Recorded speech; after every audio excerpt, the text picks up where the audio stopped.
किसी गांव में एक गरीब किसान रहता था, जिसके साथ उसकी पत्नी भी रहती थी।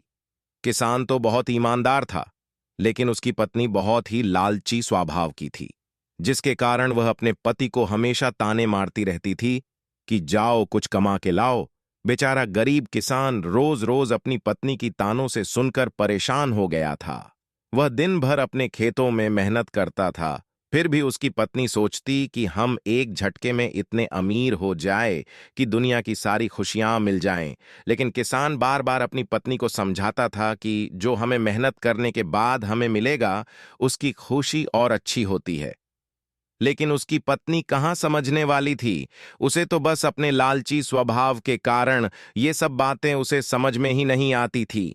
बेचारा गरीब किसान रोज रोज अपनी पत्नी की तानों को सुनकर बहुत दुखी था, और वह एक दिन जंगल में लकड़ी काटने चला गया। और उस दिन धूप बहुत तेज थी, तो किसान धूप और गर्मी की वजह से बहुत जल्दी थक गया, और वह आराम करने के लिए एक पेड़ के नीचे बैठ गया। और फिर वह अपने पत्नी के बारे में सोचने लगा।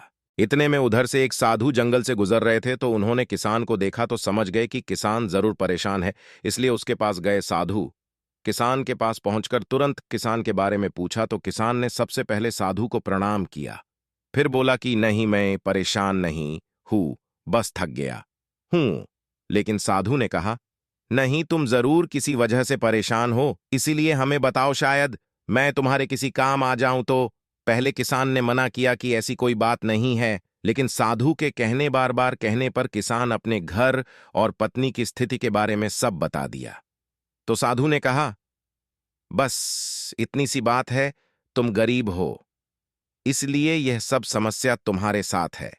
जता इसलिए मैं तुम्हें एक ऐसी थाली दे रहा हूं जिसमें अगर रात को जो थाली से मांगकर थाली को ढककर सो जाओगे, सुबह उसमें तुम्हारा मांगा हुआ चीज जरूर मिलेगा। लेकिन तुम्हें इस बात का ध्यान भी रखना होगा कि एक रात में एक ही चीज मांगना है, और यदि एक ही रात में एक से ज्यादा चीजें इस थाली से मांगोगे तो अगले दिन इस थाली द्वारा दी गई सभी चीजें गायब हो जाएंगी, और यह थाली भी गायब हो जाएगी, और तुम फिर से गरीब हो जाओगे। तो साधु की बात सुनकर किसान बहुत खुश हुआ और मन ही मन सोचा, चलो धीरे धीरे हम गरीब से अमीर हो जाएंगे और हमारी पत्नी भी खुश रहेगी।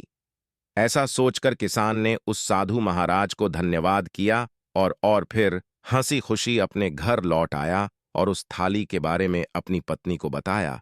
तो पहले उसकी पत्नी को विश्वास नहीं हुआ, लेकिन किसान के समझाने पर वह मान गई और रात होने का इंतजार करने लगी। और जब रात हो गई तो किसान और उसकी पत्नी ने थाली से सोने के सिक्के मांगकर उसे ढककर सो गए, और जल्द ही दोनों सो गए। जब अगले दिन सुबह उठे तो देखा कि उस थाली में सोने के सिक्के भरे हुए हैं। अब तो किसान और उसकी पत्नी की खुशी का ठिकाना न रहा, क्योंकि साधु महाराज की बात सच हो गई थी। अब तो किसान की पत्नी को इतने सारे सोने के सिक्के देखकर उसके मन में और ज्यादा लालच उत्पन्न हो गई, और अब तो वह सुख के सपनों को मन ही मन सजाने लगी। और फिर एक रात उसने महल, फिर दासी, फिर नौकर चाकर, सब कुछ एक एक करके मांगने लगी, तो हर अगले दिन उसे अपना मनचाहा चीज मिल जाती थी। अब तो किसान की पत्नी गरीब से अमीर हो चुकी थी, और उसके खुशी का ठिकाना ही नहीं रहता था। लेकिन उसके मन की लालच दिन प्रतिदिन और बढ़ती ही जा रही थी। लेकिन किसान उसे बहुत समझाता कि हमें इतना सुख संपत्ति बहुत है, लेकिन वह कहाँ मानने वाली थी। इस बीच किसान एक दिन जरूरी काम से कहीं बाहर गया हुआ था और रात को घर वापस नहीं लौट पाया। तो किसान की पत्नी ने उस रात थाली से एक साथ ढेर सारी चीजें मांग ली थीं। फिर क्या था, अगले दिन साधु महाराज के कथन के अनुसार वह थाली और थाली द्वारा दी गई शुरू से लेकर अब तक की सभी चीजें गायब हो चुकी थीं, और किसान की पत्नी फिर से अपने टूटे हुए झोपड़ी में आ गई थी। यह सब देखकर वह अब पछताने लगी। इतने में किसान भी आ गया, और यह सब देखकर उसे समझने में जरा सा भी देर न लगी, और अपनी पत्नी को खूब बोला और कहा, और करो लालच। लेकिन अब सिर्फ पछताने के सिवा कुछ भी न बचा था, क्योंकि जैसा कहा भी गया, लालच बुरी बला होती है। इंसान को जल्दी समझ नहीं आती है, और तभी समझ में आती है जब सब कुछ खत्म हो चुका होता है और सिर्फ पछताने ही शेष था। इसलिए अब पछताने से भी क्या फायदा जब चिद्दियां चुग गई खेत। यानी जब जब हमें अपने जीवन में सजग रहना पड़ जाता है, तो हम अक्सर यही कहते हैं, चलो सब देख लेंगे। और जब सब कुछ अपने हाथ से सब कुछ निकल चुका होता है तो हम सिर्फ पछताते रह जाते हैं।